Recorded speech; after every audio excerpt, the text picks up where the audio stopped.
Hello, and welcome to this T-Level Tactics video on database models for Root Core 3 data of the T-Level Digital Support Services course.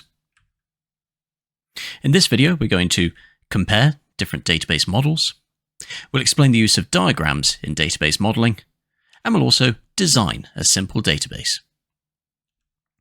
Before we get started, T-Level Tactics videos are not endorsed or sponsored by any education institution or qualification awarding body. And T-Level Tactics videos should not be used as a replacement to any classroom learning you might be receiving, as the discussion and practical activities with your peers and lecturer will help to expand your thinking and comprehension. Instead, these materials are best used as preparation material or as revision to reinforce your learning. And these videos cover the same content and required knowledge for Root Core 3 of the T-Level Digital Business Services course. However, they will be more contextualized towards IT support roles. Let's look at some data models. What is data modeling? Well, databases can become huge with potentially millions of entries, if not more. Effective databases are designed with a purpose in mind and with an appropriate structure to manage and handle all of this data. Data modeling is the process of creating a conceptual representation of this data to help design your database. And it involves defining data structures, relationships, and constraints of data. Data modeling provides a blueprint for the structure of a database. It helps to ensure efficient data organization and storage, and provides a structure for consistency and data integrity. It can also help to illustrate the relationships between data and tables for easy reference. And well-designed databases can speed up query times and efficiency. Now, there are three key models used in database design: the hierarchical model, the network model, and the entity relationship model. In the hierarchical model, data is organized in a tree-like structure with parent and child nodes. Data is accessed through a hierarchy, and nodes have a one-to-many relationship. Hierarchical model databases are relatively simple to create, but they can be difficult to reorganize or restructure later on. In this example, you can see that the parent node has multiple connections to different child nodes. And this is an example of a one-to-many data relationship. We've changed the example slightly, and here you can see this hierarchical model working. In this example, a vegetable could be a root, stem, or brassica, having a one-to-many relationship there. And then root vegetables are carrots, onions, and potatoes, but a carrot is not both a root vegetable and a stem.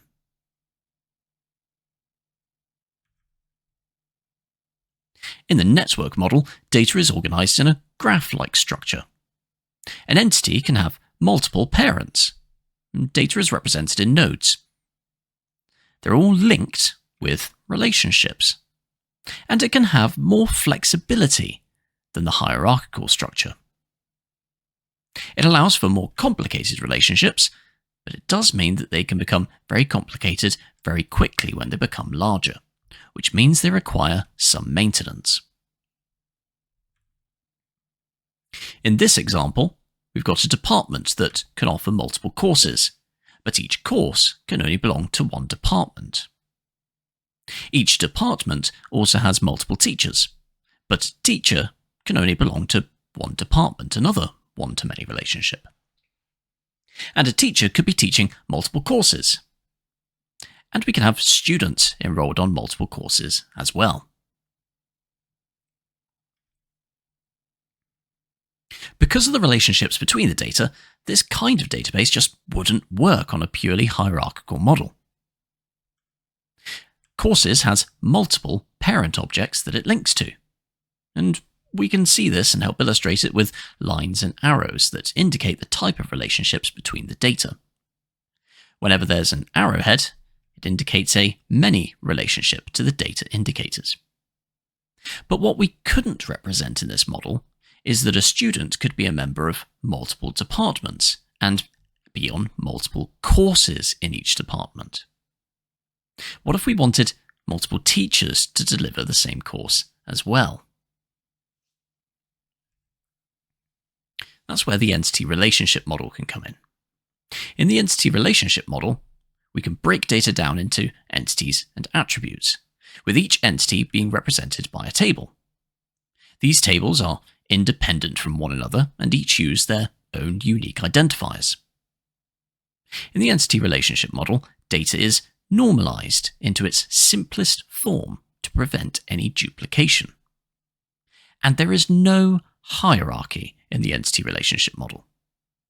Relationships can be formed between any table, and we can also use many-to-many relationships instead of just the one-to-many relationship we've seen previously. Using ERM and many-to-many relationships, we can now have each teacher assigned to a department. And we can have students that could be on multiple courses across multiple departments. We can have teachers that could be assigned to multiple courses, and each course can have multiple teachers. ERM, or Entity Relationship Model databases, use primary keys in each table to create unique identifiers. It can also use foreign keys to reference data in another table if it wants to. For example, in the courses table, you could use the primary keys from teachers and the students tables to reference who is on the course and link the data, rather than duplicating it into the courses table. Now, as there's no hierarchy, any changes can be made easily. We can create a new table, add it in, and link it without having to restructure the rest of the database. So if you're a Patreon member, you can head over to patreon.com/tleveltactics and download the task sheet associated with this video. Have a go at the first task. It will take you about 30 minutes. Pause the video here, have a go, then come back when you're ready to move on to part 2. Let's take a look at some diagrams used to help design databases. All database designs start with a diagram. Microsoft Access uses the Entity Relationship Model for database creation. And there are 2 diagrams key to creating an effective Entity Relationship Model database: Entity Relationship Diagrams and Data Flow Diagrams. We'll look at both. An Entity Relationship Diagram outlines all of the entities, attributes, and their relationships in the database. This should be as complete as possible, as it will be the blueprint for whoever creates the database.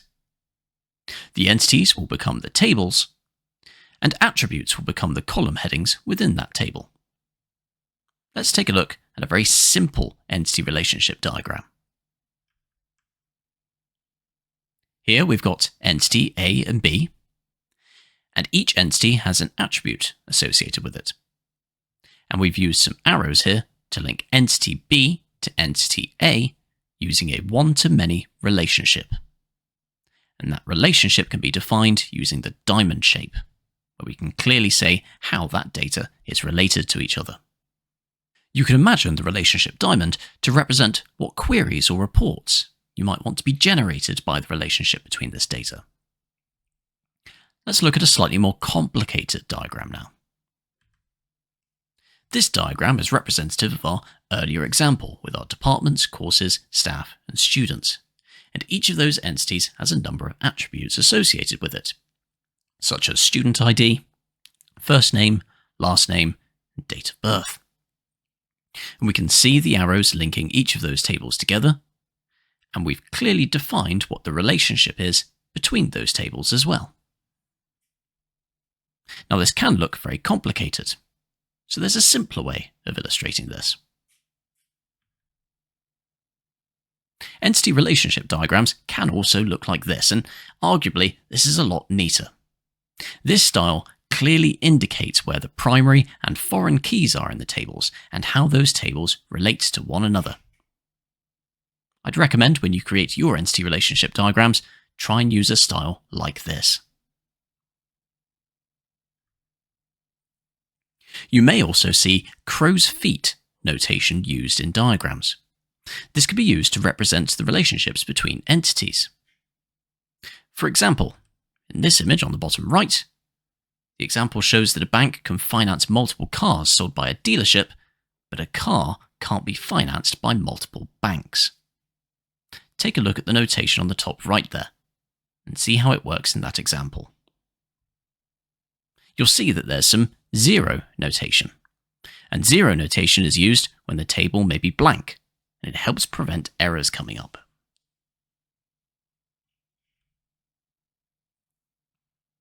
Data flow diagrams are slightly different. Data flow diagrams are used to figure out how data enters a system, how it's processed, and how and where the system outputs that information. The data flow diagram should be able to show the exact flow of the data and what needs to be done to it. Data should only flow one way through a data flow diagram. And multiple data flow diagrams may need to be created to represent different processes and to show different levels of detail in those processes. This data flow diagram shows how a customer may order food in a restaurant. It indicates how this order is processed and what happens to that data. In this diagram, there are circles that represent each process. The rectangles represent different database tables, and squares represent users or external entities. And finally, the arrows indicate the flow of the data and what data is moving.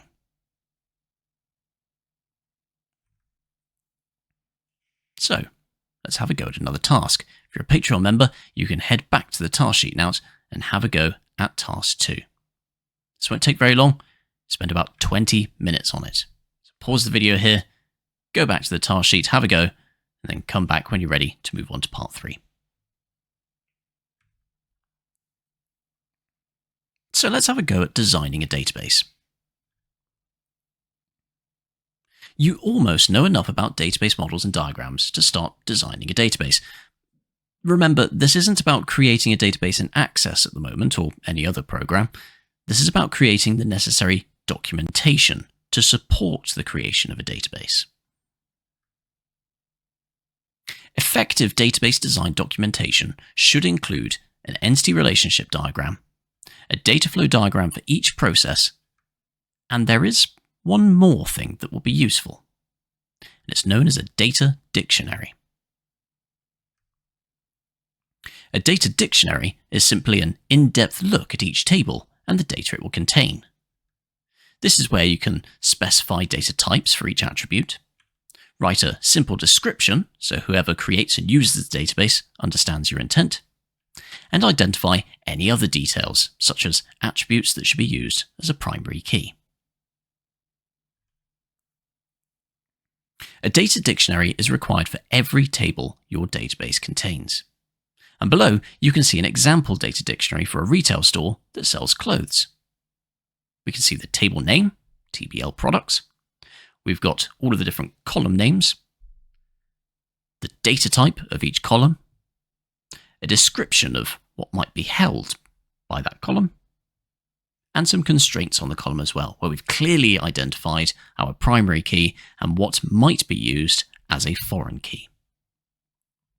Remember, you should always try to break data down into its simplest form for each column. So, time to move on to task 3. Head back to the task sheet if you're a Patreon member and have a go at the third task. You're going to be creating some database design documentation, and there's some examples and guidance on there to help you out. It will take roughly 30 to 45 minutes. It might take you a little bit longer. So pause the video here, have a go, then come back when you're ready to finish things off with some exam questions. So in this video, we've compared different database models. We've explained the use of diagrams used in database modeling, and hopefully you've had a go at designing a simple database as well. Let's have a go at 2 exam-style questions. Explain 2 features of an entity relationship model database.